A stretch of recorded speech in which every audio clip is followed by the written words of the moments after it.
What can I do for you, Detective? My name is Lindsay Boxer, San Francisco PD. I came to talk to you about Sutter Ames. Who? Never heard of him. Let me jog your memory. Sutter Ames planned to move to Chateau d'Ortagna in 1976. You owned that property, and here's a photo of you with Sutter Ames. All right, I knew him. I was into his scene for a while. Well, for God's sakes, it was the 70s. Everyone was into the freak scene. Including Mandy Malone? What happened to Mandy had nothing to do with me. Sure, we had a few romps up in Cypress View. She liked older men, but that's no crime, right? I don't know what happened to that girl. When she was murdered. I cut off all contact with Ames, never went back up there. You want to know the truth? I was afraid the press down here would crucify me. But they never found out about my connection to Ames and Cypress View, thank God. So you never talked to the police about the night Mandy was murdered? Look, I don't know what happened to Mandy. I was looking for her at Sutter's Samhain ceremony that night, but she never showed. Next thing I knew, the cops were at the camp the next morning and she was dead. I assumed she'd been killed by Sutter or one of his freaks. I felt terrible for the kid, but mostly I was in self-preservation mode. If you cut off all contact with Sutter, why was he planning to move to your home in France? About a year later, Sutter got a hold of me. Said he had to get out of Cypress View. Mandy's dad was in town and the locals hated him. He was desperate. He had no money. He threatened to go to the press about my involvement in his little scene if I didn't help him get out of there. What could I do?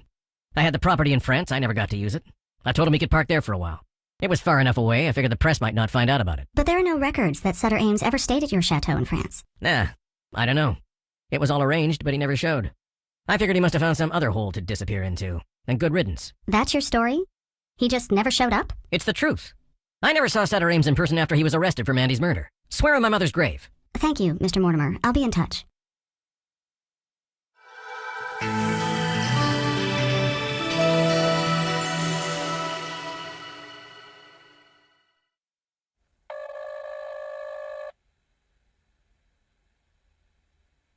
This is Detective Boxer. Detective Boxer, this is the lab. We were finally able to pull some data off that hard drive you sent over. Oh yeah? What did you find? Most of it's corrupted, no way to get it back. But we were able to recover an email still sitting in our outbox. It was never sent. What does it say? It's addressed to a Fran Cottam. Email history shows that she was Miss Blacklock's literary agent. Letter says that she found Sutter Ames. Does that name ring a bell? Yes, of course. Does she say where Sutter Ames is? No, pretty vague email. Just somewhere about how she wants to keep this close to the vest until she can dig into the case some more. The timestamp shows it was sitting in her outbox for several hours, which suggests she was somewhere without internet access. Thank you. This is very helpful. Did you find anything else on the hard drive? Various personal files. The only thing that might be relevant to your investigation is a spreadsheet where she was tracking trip expenses. Were there any purchases in Cypress View? Just one a couple days back. $22.73 at a Bourne's General Store. Doesn't say what she purchased. Okay, thanks. I'll look into it.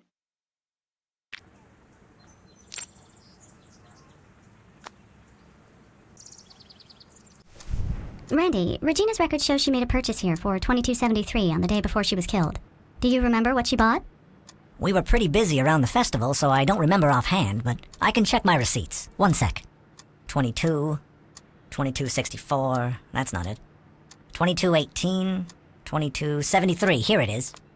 It looks like Regina bought a shovel and a map of the area.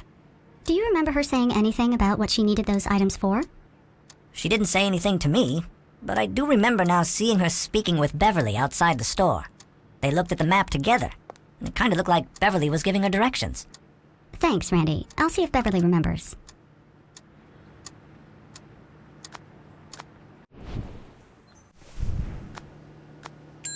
Hello again, Detective Boxer. Is there something I can help you with?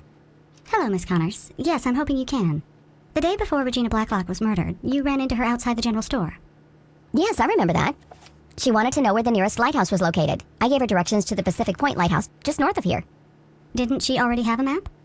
Well, she had a map of the area, but it didn't have the lighthouse on it. Can you give me those directions as well? I'm going to have to check it out. Certainly. Let me write them down for you. It's a lovely drive. I have trouble remembering the street names sometimes, but I have mnemonic devices for them all. Here you are. Thank you, Miss Connors. Glad to be of help. If you'll excuse me, I was just about to go on my lunch break.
Lindsay, I just finished my autopsy, and the DNA is a perfect match. That's Sutter Ames you found buried at the lighthouse. Unbelievable. Regina found Sutter first, and it looks like she died because of it. Were you able to establish time of death on Ames? Well, it's tough to be exact given the level of decay, but these remains are pretty ancient. I'd say he's been dead at least 30 years. Ames couldn't have lived much longer after Mandy Malone was killed. What about a cause of death? Any idea? I found no trauma on the skeleton, but analysis of the remaining particulates showed a number of substances found in seawater. He was drowned? That, or he was dumped in the water afterwards. No way to know, but he was definitely submerged for at least a few days. Given the substance levels I found, there were fibers remaining around his ankles as well. I'd guess it was rope, tied to something to weigh him down in the water. If Ames was murdered around the time Mandy Malone was killed, it would help to speak with the sheriff that was on the case. I'll see if I can track down who that was. Good luck, Lindsay. Let me know if there's anything else I can do. Thanks, Claire. And let's keep a lid on the details. I want a chance to investigate the death of Sutter Ames before it becomes a tabloid feeding frenzy. Sure thing, Linz. We can stall for a couple of days. Good luck.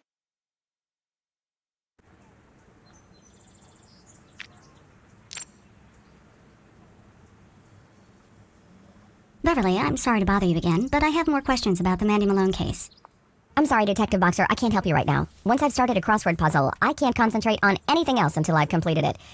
I suppose if you help me finish it, I could give you my full attention.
Thank you, Detective.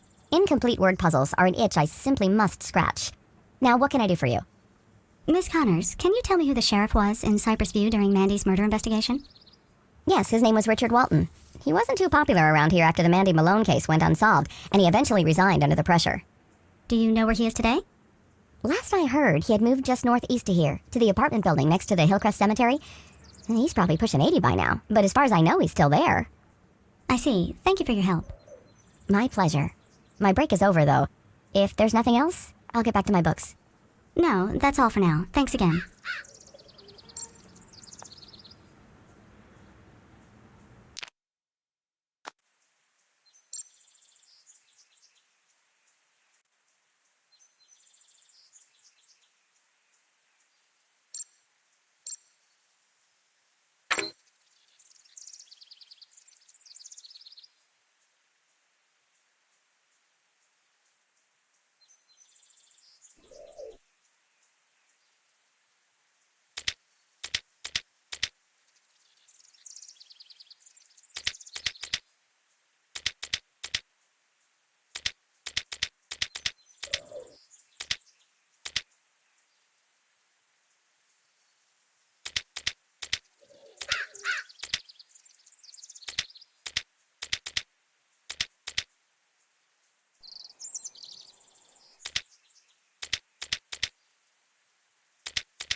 Yeah.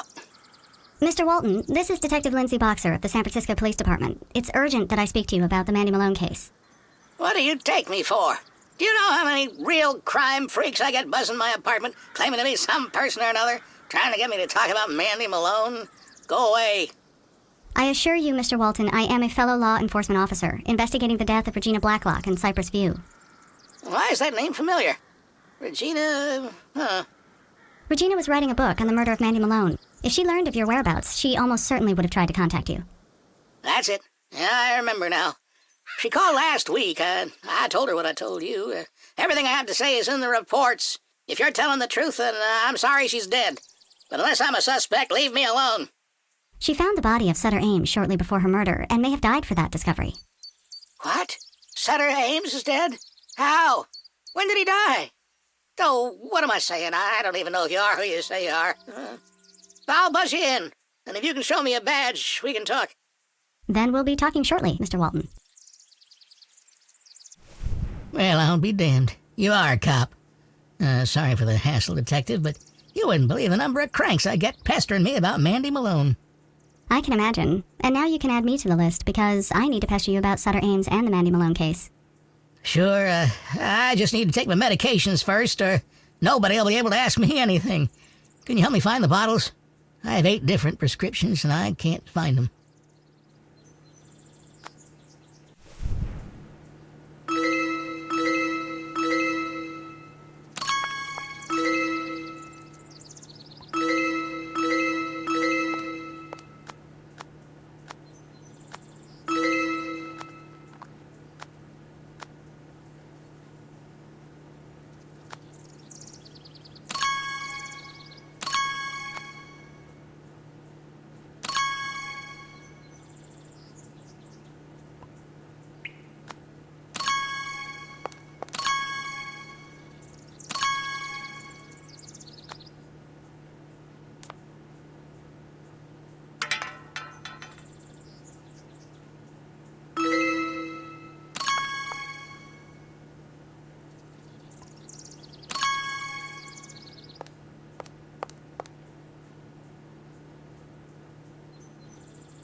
Hey, those are my old sheriff's keys from my Cypress View days. You can keep them. They probably don't open anything at this point. I had them for some of the doors and gates around town in case of emergency. Thanks for the help, Detective. I think I eat more pills than food these days, but I'm still kicking, so I can't complain. Now then, Sutter Ames is really dead, you say? Yes, he apparently drowned, but his body was recently discovered in a shallow grave on the coast, suggesting foul play. He died around the time he was thought to have left Cypress View. Tell me about the Mandy Malone investigation. I wasn't really prepared to deal with a case like that. Small-town sheriffs are for handling barroom scuffles and petty criminals, not solving grisly murders. Didn't any outside agencies help with the case? Oh, sure, but as far as the citizens were concerned, I was the face of the investigation. That must have been a lot of pressure.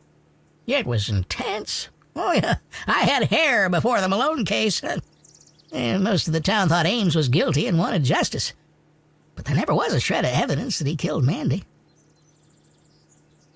Did you have any run-ins with Sutter before the Malone murder? I was fairly certain he was in possession of illegal drugs, but I had no probable cause to act on it. It's not against the law to invite people to your private cabin in the woods. And the squirrels never filed a noise complaint. So, you wouldn't say Sutter Ames had a cult? Oh, there was a lot of mystical mumbo-jumbo surrounding him, but I think most of the folks were there for the party, not for the spirituality, especially the young kids like Mandy. But the parents had other ideas? Of course. I had pressure to do something about Sutter Ames and his cult well before Mandy's murder. But I was a cop, not a babysitter. Call me when there's been a crime, not because little Johnny is out past his curfew. You got yourself a crime, all right. When was the last time you saw Sutter? I stopped by Sutter's place to make one last attempt to get him to leave town. He had resisted at first, Wouldn't be driven out of his home over a crime he didn't commit, he said. Something finally changed his mind? Well, I thought he finally realized that being right wouldn't mean being happy. Everyone had turned against him, probably unfairly. But why stay in his home just to spite the angry mob? Is that why you didn't suspect foul play when Ames disappeared? I wondered why he never shipped his things, but I thought he probably had some hippie revelation about material possessions or bad karma or something, and just left it all behind. There was no body, no missing persons report, and no love lost in the folks in town. So I let it go. Now that we know Ames was murdered, do you suspect anyone in particular? Since most of the town thought Ames was guilty, you could say most of the town had a motive. Surely some residents were more convinced of Sutter's guilt than others, right? Yeah, that's true. The real ringleaders in the crusade against Sutter Ames were Bud Malone, Rebecca Atkins, and Mike Boren. They'd be at the top of my list. I imagine Bud Malone didn't take any of it very well. He was outraged. And who could blame him? His beautiful daughter had been brutally murdered, and the man most folks agreed was responsible was walking free. He was divorced, living out of state when it happened, and I think he felt like he'd failed to protect her, which made the pain even worse. Did he ever make threats against Sutter Ames? He was more inclined to make threats against me for not arresting Ames. I never heard him threaten Sutter's life directly. But Bud clearly thought that man had murdered his child, and he wanted justice. How did Rebecca Atkins figure into this? Rebecca was relentless. She was the first, last, and loudest voice calling for Sutter's arrest. Why? Did she have a grudge against him? Rebecca thought of Cypress View as her town. She had a lot of influence, and I think she resented the bad influence Sutter had on the young folks in Cypress View.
Mr. Atkins?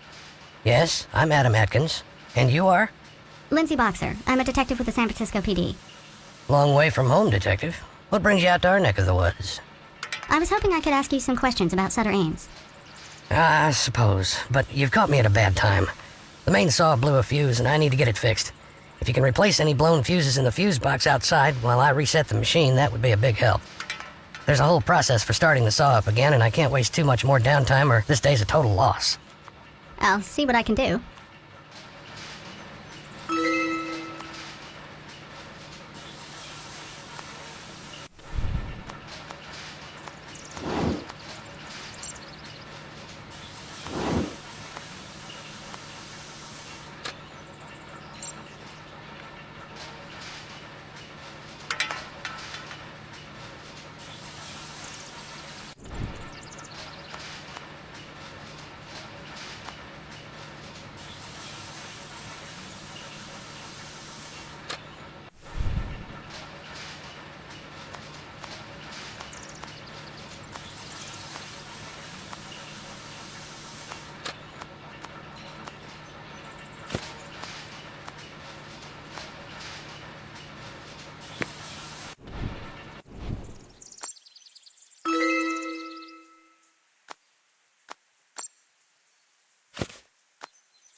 Oh, thank you, Detective. That was a huge help replacing those fuses. It takes a while to get the saw started up again, and it looks like you got those new fuses in place just in time. We're back up and running. Anyways, so you wanted to talk about Sutter Ames? Your mother, Rebecca Atkins. She was an important figure in this town, wasn't she? You could say that. Respected for sure. She built this sawmill from nothing. Did you have a good relationship with her? She liked things her way. She was a good mother, but we didn't always see eye to eye. I never quite felt that I could live up to her expectations. I'm just trying to fill her shoes, you know? Last man in the family, trying to keep the Atkins name going. Did your mother ever get angry? Violent? Physical at all, that you remember? What? Why would you ask that? She was a loving mother. She wouldn't hurt a fly. What about Sutter Ames? Did your mother know him personally? Oh, I doubt it. She hated Ames, wanted him kicked out of Cypress View. She pushed real hard to have him arrested after the whole Mandy thing. But she never really talked about it after Sutter left town. I guess she got over it. Did you know Mike Boren growing up? Well, my mother did. They knew each other pretty well, and me and his son Randy have been friends since high school. Do you know if Mike knew Sutter Ames, or was he ever involved with Ames? No way. Randy's dad was standing right there next to Mom trying to get Sutter arrested. And you should have seen that guy's gun collection. I'll bet you he would have lined Ames up and given the firing squad free of charge. Boy, Randy really took it hard when his dad passed away a couple of years back. Was Winston Laramie one of your teachers in high school? Yeah, American Lit. Oh no, Advanced English or something like that. Nice guy. Kind of a hippie, though. I heard rumors he got involved in Sutter's group, but I never really knew. And were he and your mother friends? Well, sure. They knew each other pretty well. In fact, Mr. Laramie used to work for my mom here at the mill when he was younger, before he became a teacher. Adam, did you know Mandy Malone before she died?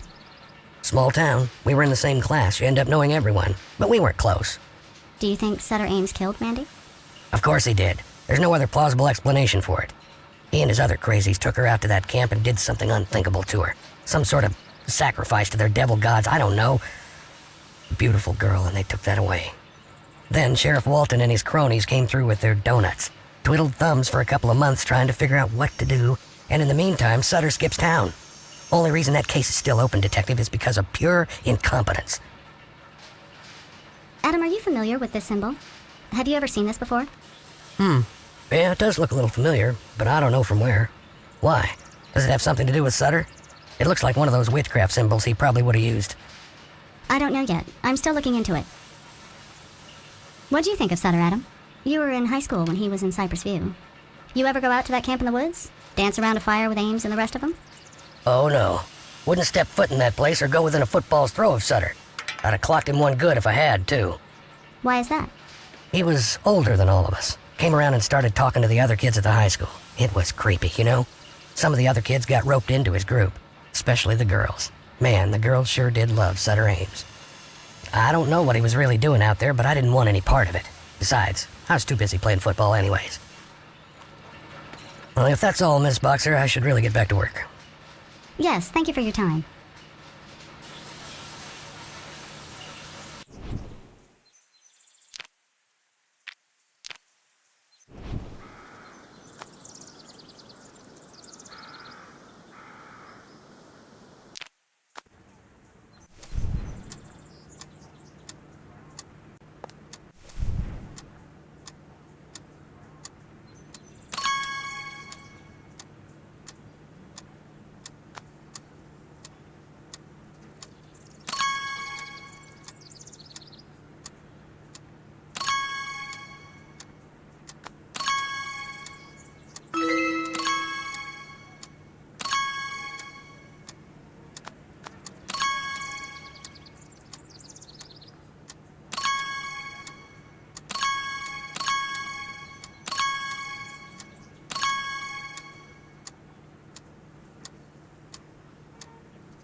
I'm still having the dreams, Doc. Or a nightmare, I suppose. Why don't you walk me through the dream again, Randy? As much detail as you can remember. Same as always. I'm on a ship at night. It's dark. The light from the full moon is bouncing off the water as the ship rocks slowly. Masked figures in robes are all around me. They make me walk the plank, except it's not a few feet long. It seems to go on forever. They're taunting me, prodding me forward, forcing me to the end. The long and painful walk to my death. I reach the edge and wait. One of the masked figures, the leader it seems, he comes up behind me and whispers something in my ear. What does he say? I don't remember. I never do. I just know that in my dream I'm frightened by him. He whispers to me and then slowly, gently, his hands lower me into the water. He pushes you over. No. He holds me and slowly lets me down into the sea. Yet when I enter the water, it's with sudden extreme force. All of the air in my lungs is ripped out within a moment, and I swing and flail my arms in search of oxygen. I try to swim to the surface, but my legs are bound by a serpent. A serpent? A snake, wrapped around my legs, confining me, sucking the life out of me, and I sink deeper and deeper into the dark. And I hear again the words that he whispered to me as my life fades out, and they both comfort and terrify me, but I don't remember them. I never remember them. Wow, heavy stuff. Oh, hello, Miss Boxer. What can I do you for? Randy, I thought you'd like to know that we found the body of Sutter Ames. He's been buried for the last 35 years. My God, really? After all this time, what do you think it means? I think it means that at least one person was certain that Sutter Ames killed Mandy. Certain enough to take justice outside the law. Oh, or maybe Sutter committed suicide because he was so ashamed of killing Mandy. And then buried himself? Seems unlikely. Right. Well, I hope you find out who it was. There were a number of people back in '75 who pushed hard for Sutter's arrest, including your father. They clearly thought he was guilty, maybe even enough to take matters into their own hands. Unfortunately, they've all passed away by now. But I found an odd symbol on each of their gravestones. Is the symbol important? I thought you could tell me. I found the exact same symbol on your book here. Did you put this symbol on their graves? Did you think they were cursed? What? No, of course not. I don't even know where I got that book. A customer must have left it here. You mentioned to your therapist about a recurring dream that you have, that you're drowning. Can you tell me about it? Do you think it means anything? I can't believe you. Those are private tapes. And anyways, it's just a dream. Sometimes I dream that I'm a giant teddy bear riding a bicycle through the Alps. It doesn't mean anything. The autopsy on Ames revealed that he was drowned. His feet were bound, just like your dream. It seems like quite a coincidence. I don't know what you're getting at, Detective. Randy, I have to ask this. Do you know anything about the death of Sutter Ames? Were you involved? Absolutely not. I've never even been to that lighthouse before. I never said that his body was found at the lighthouse. You couldn't know that unless you knew he was buried there. It's time to come clean, Randy. I'm tired of running from this. It's haunted me for 35 years, and I just want it to be over. We killed Ames. We? Me, Dad, Bud Malone, Rebecca Atkins, and Mr. Laramie. We took him out on our boat, tied his legs together and attached an anchor to him, then pushed him overboard. For what he did to Mandy. I was just a kid, it didn't even seem real. Like I was play acting. The only way I could get through it was thinking of Mandy all cut up like that. Thinking that Sutter did that to her. A couple days later, he washes up on the beach near the lighthouse. Anchor must have come loose. Dad used to work out there sometimes, and luckily he found the body. So he and Bud buried it. They wanted people to think Sutter had skipped town and the body might lead back to us.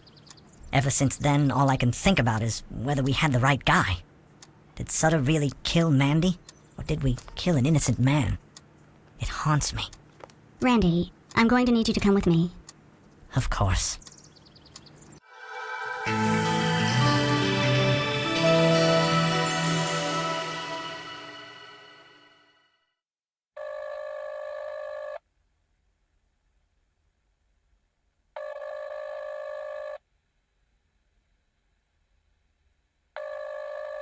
Hello? Linz, I've been trying to get a hold of you. Sorry, I've been busy catching a killer. Or 5. What? You've already solved Regina's murder? No, I solved the murder of Sutter Ames. You did? Who? Randy Boren, and apparently 4 others, all now deceased. Revenge for Mandy, it seems. My God, what a messed up town. And the number of murderers in this town doesn't stop at 5, unfortunately. So what's your news? Jill got the injunction pushed through to dig up the body of Mandy Malone, and I just finished a preliminary autopsy. Fantastic. Any important revelations? There were metal particulates and fragments along the bone cuts that contradict the coroner's original findings about the cutting implement. How so? The autopsy performed in 1975 determined that Mandy was dismembered by a straight-edged handsaw, but that's impossible. The pattern and distribution of the particulates actually suggest a circular blade with very large teeth. A large circular blade. There's only one place around here with anything like that. The Atkins Mill. Exactly. Jill is already working on a search warrant. She should have it by the time you reach the mill. On my way. I'll bring luminol and a sample kit. If Mandy was dismembered there, I should still be able to find traces of blood around the saw. Lindsay, you're close to something big. Be safe out there. Always.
Lindsay, the results are in. That was Mandy Malone's blood you found in the saw.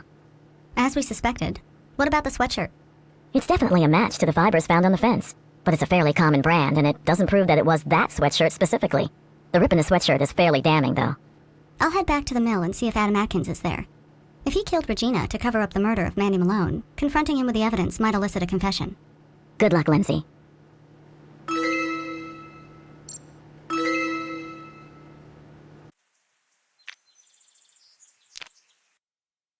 Mr. Atkins? I'm glad you're here. I need to speak with you. Detective Boxer, what can I do for you? Did you break into Dodger's Auto and tamper with Regina Blacklock's car before she left Cypress View? Of course not. I'm occasionally a paying customer there, but the idea that I would break into it's ridiculous. Then how do you explain this, Mr. Atkins? Fiber analysis on the sweatshirt found in your office matches it to fibers found on a section of fence at Dodger's Auto, which was used as an entry point for a break-in. That has to be a coincidence. Anyone could have a sweatshirt like that. I ripped mine on a piece of equipment here at the mill, and I have no reason to break into an auto shop anyway. You would if you were hiding something that Regina Blacklock was close to uncovering. I'm not hiding anything. I've been straight with you for your entire investigation.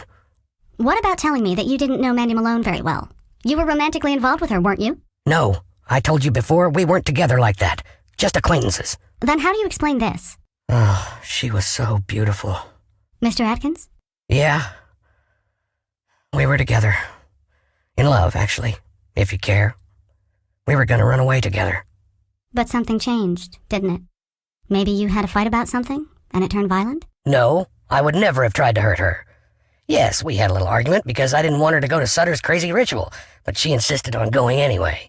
But she never made it, did she, Adam? Yes, she went to that ritual, and they cut her up. Everyone knows that's what happened. We found blood around the saw here in your mill, and we've matched that blood to Mandy Malone. She wasn't cut up at the ritual. She was cut up here, on that saw. I loved her, more than anything. I wouldn't hurt her. Not on purpose, but there was an accident, wasn't there? It's time to stop the lies, Mr. Atkins. I didn't mean to kill her. Can you tell me what happened? I was a senior in high school. Mandy and I started seeing each other in secret. I wasn't part of the Sutter Ames thing. I was too focused on football, but Mandy was different. She had a wild side, I never did understand it. Ames and that older guy... Renfrew Mortimer? Yeah, Mortimer. She liked the attention they gave her, and she used it to get what she wanted. But she was my girl. What happened, Adam? How did she die? On that afternoon before the ritual, Mandy and I were messing around at my place. We got in a stupid fight about Sutter Ames and the ritual that night. I didn't want her to go. Why not? I thought maybe she was cheating on me with Sutter, or Mortimer, or well, who knows. She denied it. Anyways, things got a little physical. You hit her? No, I would never hit Mandy. She ran away and I chased after her, tried to stop her from leaving. I grabbed her and pulled her back, and she fell and hit her head on the coffee table. There was blood everywhere. Well, she seemed okay at first. She had trouble standing up, then she just passed out. She died right there in my arms. So how does Mandy's blood end up on the saw? My mother came home right then and saw Mandy's body. I explained how it was an accident, but she flipped out. Said if anybody found out, then my life would be ruined. It was her idea to try to pin it on Ames. She figured we mutilate the body, make it look like a ritual killing. Sutter would be the obvious fall guy. I hated the whole thing. I couldn't stand doing that to Mandy, but I was scared. I didn't want to go to jail. We cut her up and moved her out to Sutter's camp. Everybody in town pointed the finger at him, but they could never quite prove it. He disappeared, and things have been quiet ever since. Until that author showed up, started asking questions. Regina Blacklock. Yeah, she had me scared, so I looked her up. I saw her blog post that said she'd made new discoveries that would turn the case on its head. I knew she was on to me. So you killed her? I had to. I'm the mayor of this town. I know it's wrong, but I couldn't let these people down. Mr. Atkins, you have the right to remain silent.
Bye.